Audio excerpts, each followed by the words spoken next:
Hi friends, welcome to R S issue channel. ಇವತ್ತು ನಾನು night ಡಿನ್ನರ್ಗೆ ಅಂತ ಹೇಳ್ಬಿಟ್ಟು ಚಿಕನ್ ಕಬಾಬ್ ಹಾಗೇನೆ ಚಿಕನ್ ಪೆಪ್ಪರ್ ಫ್ರೈ ಮಾಡ್ಕೋತಾ ಇದ್ದೀನಿ.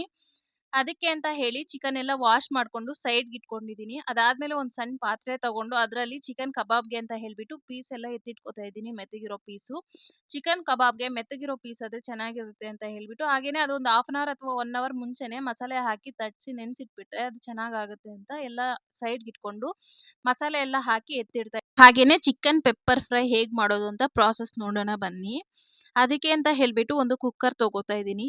ಸ್ವಲ್ಪ ಮೀಡಿಯಂ ಫ್ಲೇಮಲ್ಲಿ ಇಟ್ಕೊಂಡು ಆ ಕುಕ್ಕರ್ಗೆ ಸ್ವಲ್ಪ ಆಯಿಲ್ ಹಾಕಿ, ಆಯಿಲ್ ಸ್ವಲ್ಪ ಹೀಟ್ ಆದ್ಮೇಲೆ ಅದಕ್ಕೇನೆ ನಾನು ಚಿಕನ್ ಎಲ್ಲ ಆ್ಯಡ್ ಮಾಡ್ಕೋತಾ ಇದ್ದೀನಿ.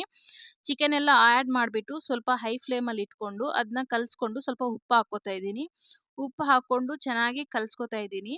ಅದಾದ್ಮೇಲೆನೆ ನಾನು ಅದು ಸ್ವಲ್ಪ ಹೊತ್ತು ಕುದೀಲಿ ಅಂತ ಹೇಳ್ಬಿಟ್ಟು ಅದ್ರ ಮೇಲೆ ಒಂದು ಲಿಡ್ ಕ್ಲೋಸ್ ಮಾಡಿ ಟೈಮಲ್ಲಿ ಇನ್ನೊಂದು ಕಡೆ ನಾನು ಸ್ವಲ್ಪ ಶುಂಠಿ ಹಾಗೇನೆ ಬೆಳ್ಳುಳ್ಳಿ ಆನಿಯನ್ಸ್ ಕಟ್ ಮಾಡಿಕೊಂಡು ಅದ್ರ ಜೊತೆಗೇನೆ ಪುದೀನ ಕೊತ್ತಂಬರಿ ಎಲ್ಲ ಕಟ್ ಮಾಡ್ಕೋತಾ ಇದ್ದೀನಿ ಮಿಕ್ಸಿಗೆ ಹಾಕ್ಕೊಳ್ಳೋಣ ಅಂತ ಹೇಳ್ಬಿಟ್ಟು. ಆಮೇಲೆ ಮಿಕ್ಸಿ ಜಾರಿಗೆನೆ ಶುಂಠಿ ಹಾಗೆ ಬೆಳ್ಳುಳ್ಳಿ ಮತ್ತೇನೆ ಕೊತ್ತಂಬರಿ ಪುದೀನ ಒಂದೇ ಒಂದು ಈರುಳ್ಳಿ 2-3 ಮೆಣಸಿನ್ಕಾಯಿ ಹಸಿ ಮೆಣಸಿನ್ಕಾಯಿ ಎಲ್ಲ ಆ್ಯಡ್ ಮಾಡಿಕೊಂಡು ಮಿಕ್ಸಿಗೆ ಹಾಕ್ಕೊಂಡು ಸ್ವಲ್ಪ ರಾ ಪೇಸ್ಟ್ ಮಾಡ್ಕೋತಾ ಇದ್ದೀನಿ. ಪೇಸ್ಟ್ ಆದಮೇಲೆ ಅದನ್ನ ನಾನು ಸೈಡ್ಗೆ ಇಟ್ಕೊಂಡ್ಬಿಟ್ಟು ಇನ್ನೊಂದು ಕಡಾಯಿ ಇಟ್ಕೊಂಡು ಸ್ವಲ್ಪ ಆಯಿಲ್ ಹಾಕಿ ಅದಕ್ಕೇನೆ ಸ್ವಲ್ಪ ಸಾಸಿವೆ, ಆಮೇಲೆ ಅದರಲ್ಲೇನೆ ಈರುಳ್ಳಿ ಹಾಗೇನೆ ಮೆಣಸಿನ್ಕಾಯಿ ಹಸಿ ಮೆಣಸಿನ್ಕಾಯಿ ಎಲ್ಲ ಆ್ಯಡ್ ಮಾಡ್ಕೋತಾ ಇದ್ದೀನಿ.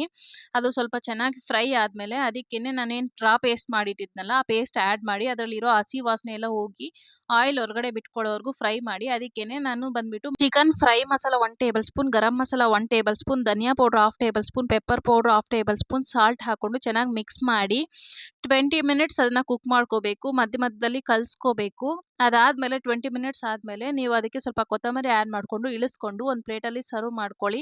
ಅದನ್ನ ಚಪಾತಿ, ಮುದ್ದೆ, ಅನ್ನ ಹಾಗೇನೆ ಪರೋಟ ಎಲ್ಲರ ಜೊತೆ ಕಾಂಬಿನೇಷನ್ ಆಗಿ ತಿನ್ಬೋದು, ಚೆನ್ನಾಗಿರುತ್ತೆ. ಇದನ್ನ ನೀವು ಒಂದ್ಸಲಿ ಟ್ರೈ ಮಾಡಿ. ಹಾಗೇನೆ ನನ್ನ ರೆಸಿಪಿ ಇಷ್ಟ ಆಗಿದ್ರೆ ಪ್ಲೀಸ್ ನನ್ನ ಚಾನಲ್ ಸಬ್ಸ್ಕ್ರೈಬ್ ಮಾಡ್ಕೊಳ್ಳಿ, ಹಾಗೆ ನಾನು ಫಾಲೋ ಮಾಡೋದು ಮರಿಬೇಡಿ. Thank you so much.